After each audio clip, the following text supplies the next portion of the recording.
পানি ফল চাষে উপকৃত পুরুলিয়া জেলার 7 থেকে 8টি গ্রামের প্রায় শতাধিক পরিবার। পুরুলিয়া শহরের উপকণ্ঠে অবস্থিত যমুনা ড্যাম।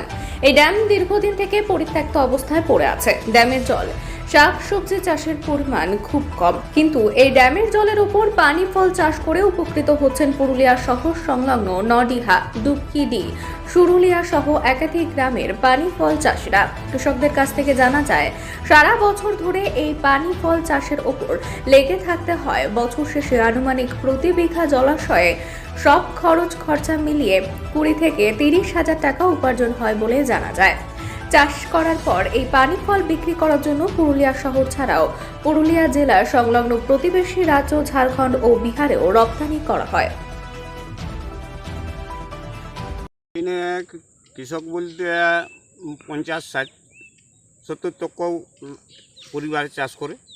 এটা চাষটা হয় মানে আমরা প্রথমে লাগাই বৈশাখ মাসে, তারপরে ওইটাকে যে থাকে আবর্জনা এগুলোকে পরিষ্কার করে লাগানো হয়, তারপরে আরও পরিষ্কার করতে হয়। তারপরে পানি ফল মোটামুটি ভাদরের বিশ্বকর্মা পূজায় 2-4টা করে বের হয়। কীরকম লাভ হয় এটা?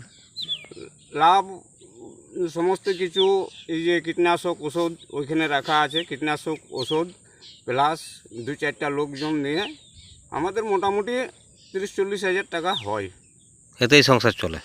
হ্যাঁ, এইটার সাথেও সংসার চলে। তারপরে আরও নানা রকম টুকটাক করি, হয়তো ধান চাষও করি, সবজি চাষ করি, এটাও সেই সঙ্গে যুক্ত আছে। কী নাম আপনার? আমার নাম পাণ্ডব মাহাতো।